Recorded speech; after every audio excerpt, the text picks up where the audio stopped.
and it appeared in the Indian Express Explained section. Now, this news article deals with the type of Indian federalism. And as we know, India's federalism is asymmetric in nature. Now, why are we dealing with this particular news article? It is because UPSC in GS paper 2, it highlights issues and challenges pertaining to the federal structure.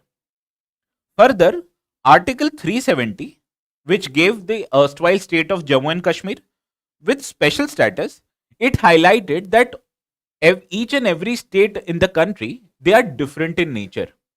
Thereby, the nature of India's federalism is not symmetric or it is asymmetric. Now, what is federalism? Now, this federalism, it is a system of the government which divides the power of the country between different levels of government. For example, there's a central government which is in charge of the entire nation, whereas some of the provisions of the governance, it is divided with constituent states of the Indian Union. Now, there has been debates on what kind of federalism which exists in India currently. For example, India's federalism has been termed as quasi-federal. And it is because India's federalism, it is more tilted towards that of center rather than states. Because in many aspects, centers have more power when you compare with state governments. For example, there are more subjects in Schedule 7, which provides for division of power between center and state, as central list has more subjects than that with state list. Also, India's federalism has been termed as asymmetric. It is because the different states in the country, they have different provisions. For example, Article 370, it provided the erstwhile state of Jammu and Kashmir with special status. Further, there is also Article 371, which provides for various states such as Maharashtra, Gujarat, as well as northeastern states with some kind of special powers. Hence, all of these states, they are not equal in nature in the eyes of Indian Constitution, thereby making our federalism rather asymmetric in nature. Now, let us discuss what are the features of Indian federalism. For example, there are multiple tiers of government, not just center and state, but also there's a provision for local governments under 73rd and 74th Amendment Act.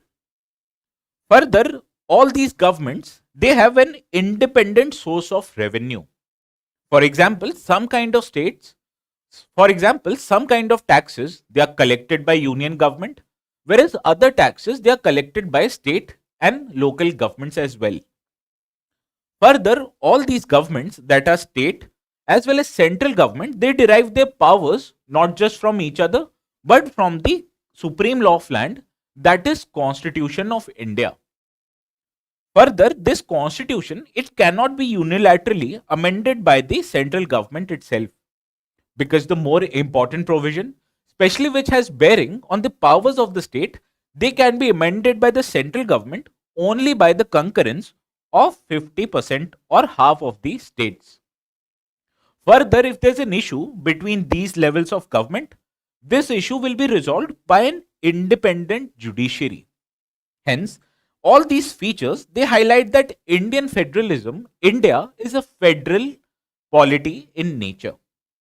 Now with this, let us discuss the model question.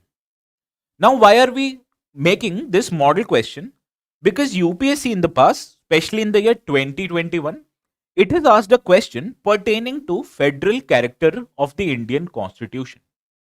Hence, we have curated a practice question on similar lines. Consider the following statements. The first statement, different tiers of the government to govern the same set of citizens. And this statement is correct because India currently has different tiers of the government, that is union government, state government, as well as local government to provide for governance in the entire country. Also, these participants, they have an independent source of revenue, and these are clearly defined as per the Constitution of India. Hence, this second statement is also correct. Whereas the third statement, fundamental provisions of the Constitution, they cannot be unilaterally changed. Again, this statement is correct because the significant provisions of the Constitution, they can be amended only after the central government or the act which is passed by the parliament, it is assented to by 50% or half of the Indian states. Now, how many of the above feature make the Indian federal in nature or Indian federal in character? Again, all of these three statements are features of the Indian federalism. Thereby, option C is the correct answer. Whereas the answer to this PYQ is concerned, here option A was the correct answer. Now with this, let us move to the second article of the day, which appeared on page 16 of the Hindu newspaper. Now this article, as you can see, highlights that Indira Gandhi Peace Prize was awarded to two individuals who have foreign origin. Now these individuals, they got this award because they have advocated for a non-violent resolution of the Indo or the Israel-Palestinian conflict. Now, what is this Indira Gandhi Peace Prize? Now, this Indira Gandhi Peace Prize, it is awarded by Indira Gandhi Memorial Trust. Further, this kind of peace prize, it is awarded to both individuals as well as organizations. And why these individuals or organizations are awarded this kind of a prize? It is because they have advanced peace, development, or advocate for a new global economic order. Further, scientific discoveries, especially those discoveries which have an implication on humanity, these are also awarded by this Indira Gandhi Peace Prize. Now, to get this award, your published written work, it needs to be published. Further, the recipients of this award, it not just includes Indian nationals, but also persons who are international in nature, or for that matter, they are citizens of different countries. Now with this, let us solve the model question. And we are dealing with this particular model question because UPSC have asked in the past, especially in the year 2021, a question related to Bharat Ratna and Padma Awards. Now consider the following statements. The first statement, it says that the Indira Gandhi Peace Prize is awarded annually to individuals promoting cultures, languages and tradition of India. Now this statement is incorrect because the award for individuals promoting cultures, languages and tradition, it is known as Indira Gandhi Award for National Integration.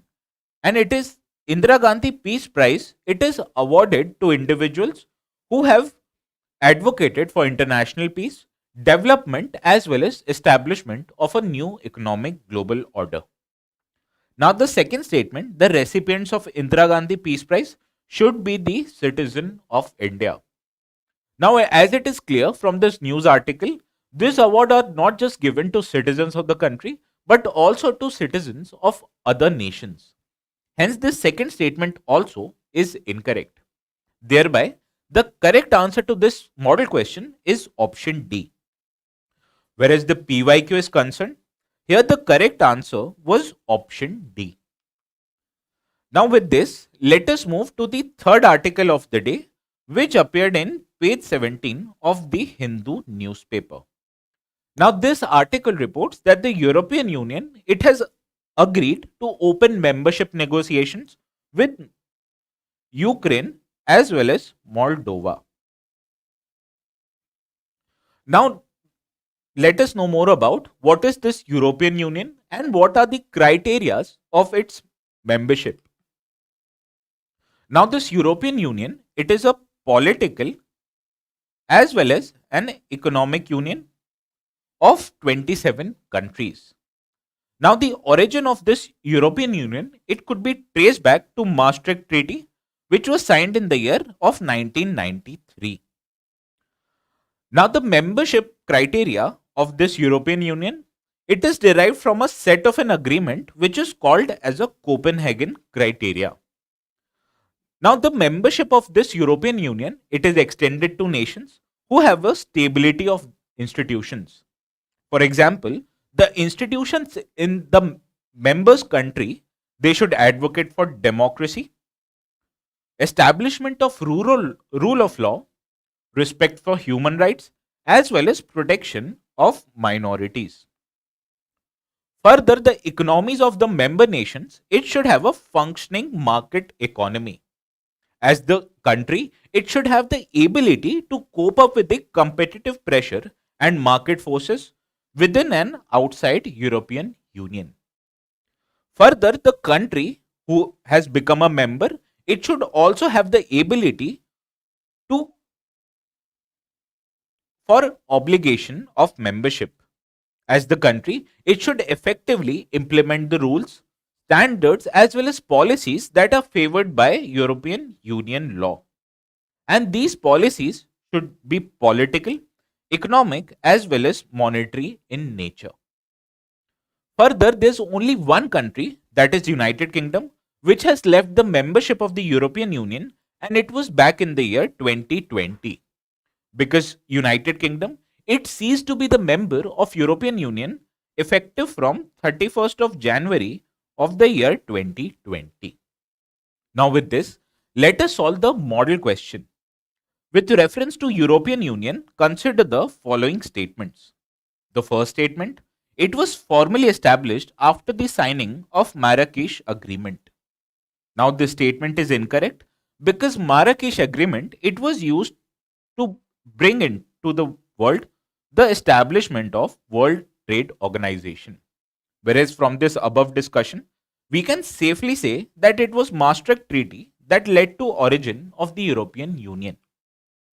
Now the second statement, it states that the United Kingdom became the only country to leave European Union, which we know for the fact is a correct statement because United Kingdom, it left European Union in the year 2020. The third statement, it says the Copenhagen criteria must be met for accession of any country to the European Union, which again is a correct statement because the Copenhagen criteria, it makes the members who have a stable institutions, a market economy, and the ability to accede to European Union's rules and regulations, then those countries, they are eligible for membership of European Union. Hence, from this above discussion, we can conclude that two statements are correct, thereby option B is the correct answer. Whereas the answer to this PYQ is option A, because it was European Union with which India agreed to start negotiations late of BTIA.